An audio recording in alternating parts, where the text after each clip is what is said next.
Hey, what is up, everybody? This is Stevie Bridge coming to you Saturday morning here.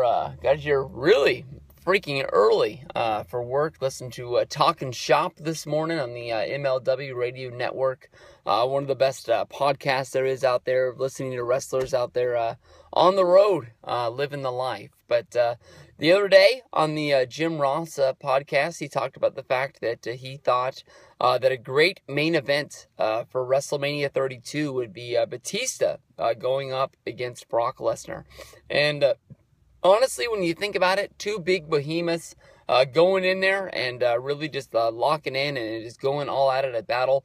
Batista versus Brock would be one hell of a match. And honestly, when you think about it, Batista, when all of the hype was being built up for WrestleMania 32, I don't know if it's because of the way Batista left WWE around the time of WrestleMania 30, when he was sort of promised that he was going to win the championship by beating Randy Orton at WrestleMania 30, and then the Daniel Bryan craze went off, and Bryan ended up, weaseling his way into the main event, winning the championship. And then from there, Batista would wrestle two matches as a member of Evolution with Triple H, Randy Orton, and Batista going up against The Shield in two good quality, great main event matches for those two pay-per-views after WrestleMania 30, especially after the fact that Daniel Bryan got injured and Evolution was forced into the main event of Payback, which led to Seth Rollins turning on The Shield and then becoming their own group. But Batista never really was looked at as a guy to come back. I don't know if it's because of all of the interviews Batista's done, basically saying that he does love wrestling, but he does hate what wrestling has become.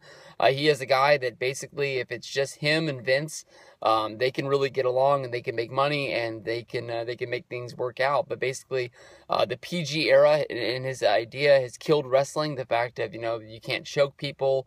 He had to really, go to Vince and really try to get things over just to kick somebody in the balls during a match. And he always says that's one really, really good heat spots for any heel to be able to pull that off and be able to do it. But Batista was the guy that nobody really looked at as being a part of WrestleMania 32 when people were sort of dreaming it up and thinking that it would be Shawn Michaels and Stone Cold Steve Austin, Daniel Bryan, and all of the surprises along the way, Undertaker's last match, so on and so forth.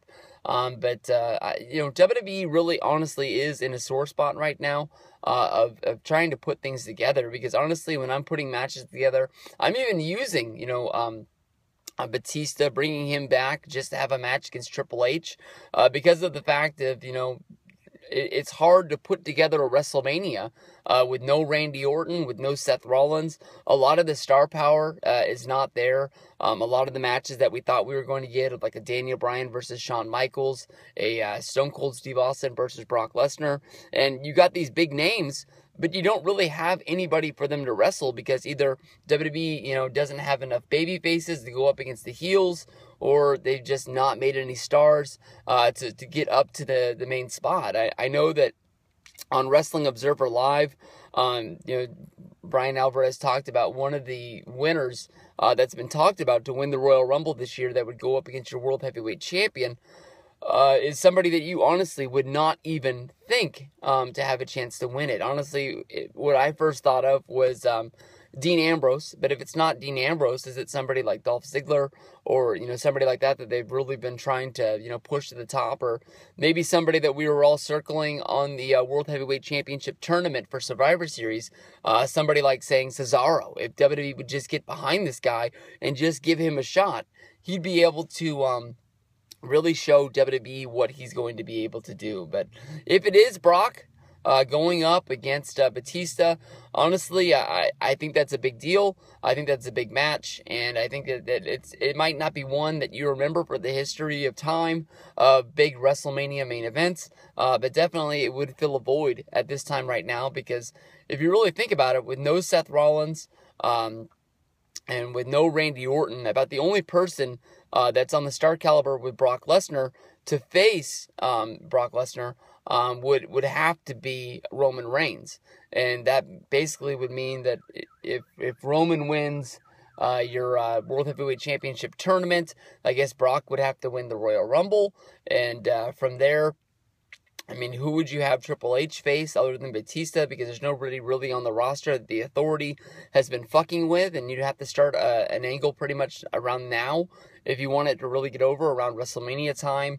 And then from there, you've got the guys that really need matches, and you know, with only those 2 matches, your WrestleMania doesn't really seem to have the star power of the past couple of years, and you can't really just go to the people that paid all the money for WrestleMania 32 tickets complaining about injuries. You got to find a way to fill a show that's supposed to be the show of shows, that's supposed to be the one that everybody talks about until next year when next WrestleMania 33 comes around.